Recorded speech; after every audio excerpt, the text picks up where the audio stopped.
అనగనగా రంగాపురంలో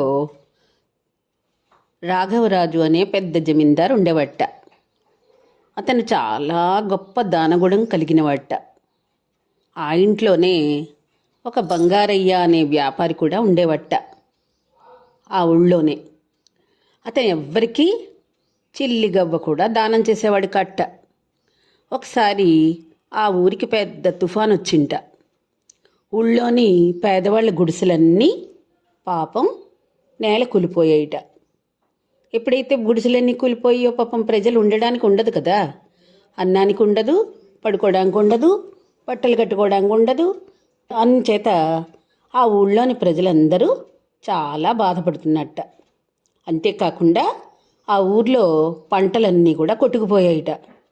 వాళ్ళ ఆకలి బాధలు చూసి జమీందారు చాలా బాధపడ్డట. డబ్బుతో పాటు తన దగ్గరున్న ధాన్యాన్ని కూడా పేదలకు పంచేసేట.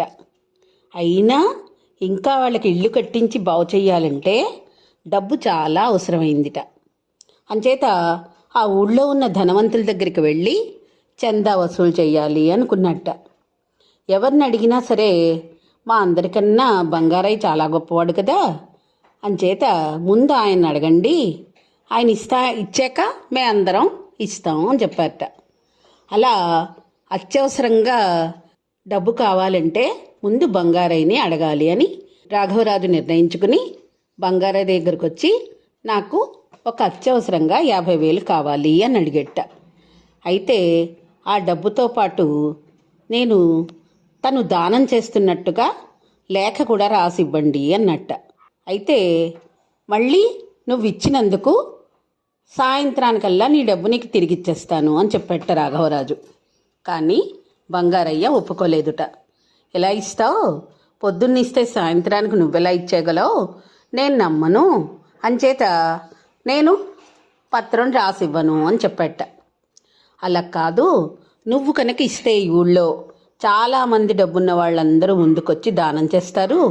అప్పుడు డబ్బు కాస్త పోగవుతుంది కదా, అప్పుడు నీ డబ్బు నీకు మళ్ళీ తిరిగిచ్చేస్తాను. నీ వలన చాలామంది దానం చేయడానికి ఒక అవకాశం కల్పించిన వాడు అవుతావు కాబట్టి నువ్వు ఈ మంచి పని చేసి పెట్టు అని రాఘవరాజు చెప్పేటప్పటికి బంగారయ్య కూడా కొంతసేపు ఆలోచించి సరేలే అని 50,000 మూట తీసుకొచ్చిచ్చి కాగితం మీద తను 50,000 చందాగా ఇచ్చినట్టుగా రాసి ఇచ్చట. అది చూపించి బంగారయ్యే 50,000 ఇచ్చాడని చెప్పి ఆ పత్రాన్ని అందరికీ చూపించడంతో చాలామంది అమ్మో బంగారయ్య పిసినారువాడు అనుకున్నాం, 50,000 చందా ఇచ్చాడు, మనం ఎందుకు ఇవ్వకూడదు అని చెప్పి చాలామంది ముందుకొచ్చి సహాయం చేశారట. అనుకోకుండా ఊహించిన దానికంటే ఎక్కువ డబ్బే వసూలైందిట.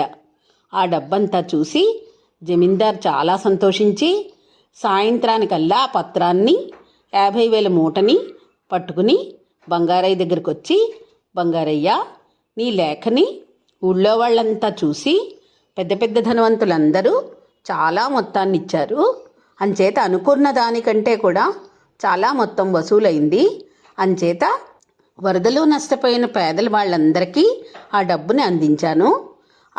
అంచేత మిగిలిన ఈ డబ్బు ఈ లేఖ కారణంగానే వాళ్ళందరూ ఇచ్చారు కాబట్టి నువ్వు నీ లేఖని ఈ డబ్బుని తీసుకో అని చెప్పి పట్టుకొచ్చి ఇచ్చేట. ఆ మాటలకి బంగారయ్య మనసులో బాధపడి నా పత్రాన్ని నా 50,000 చూసి అంతమంది దాతలందరూ ముందుకొచ్చారంటే ఇది ఎంత మంచి విషయం కదా, అంచేత ఆ డబ్బు నేను తీసుకోను, దాన్ని కూడా మీరు పేదవాళ్లకు ఉపయోగించండి. ఒక మంచి పని చేయడం వలన ఇంతమంది మంచి చేస్తారని నేను అనుకోలేదు. నాకు ఇది ఎంతో తృప్తిగా ఉంది. ఇప్పటికే నేను చాలా డబ్బు సంపాదించాను కానీ నాకు అసలు జీవితంలో సంతృప్తి కలగలేదు. కానీ ఈరోజు మీరు చెప్పిన మంచి మాట వలన నా మనసు చాలా తృప్తి పడింది అని సంతోషించి ఆ డబ్బుని కూడా కాకుండా ఇంకొక 50,000 కూడా నేను ఇస్తాను అని చెప్పి బంగారయ్య లోపల నుంచి ధనాన్ని తీసుకొచ్చి ఈ 50,000 ఆ 50,000 ₹1,00,000 విరాళంగా ఆ జమీందార్కి సమర్పించేట.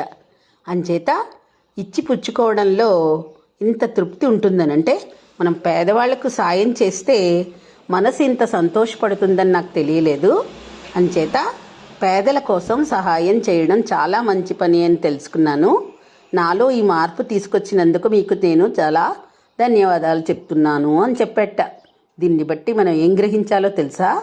ఉన్న దాంట్లో మనం పేదవాళ్ళకి దానం చెయ్యాలి. మనకున్న దాంట్లో 10 మందికి పంచుకుని మనం కూడా తినాలి. అప్పుడే మనం వృద్ధిలోకి వస్తాం. అర్థమైందా బుజ్జి కన్నలు? అంచేత మీ దగ్గర ఏదైనా ఉంటే మీ పుట్టినరోజుకో, మీ మమ్మీ వాళ్ళ పుట్టినరోజుకో, మ్యారేజ్ డేలకో డబ్బున్న వాళ్ళని పిలిచి పార్టీలు చేయడం కాకుండా పేదవాళ్ళ గృహాలకు వెళ్ళి కానీ, లేకపోతే మన ఇంట్లో పనిచేసే పని వాళ్ళ పిల్లలకి కానీ మంచి గౌను, పుస్తకాలు కొని ఇచ్చి వాళ్ళని చదివి వాళ్ళకి ఫీజులు కడితే ఎంతో సంతోషిస్తారు కదా వాళ్ళు. అంచేత దానం చేయడం అనేది ఒకే విధంగా ఇచ్చేయక్కర్లేదు. మనకి వీలైనంతలో దానం చేస్తే చాలు. మంచి నీతి నేర్చుకున్నాం కదా మనం ఇవాళ. ఉంటాను. టాటా, బాబాయ్.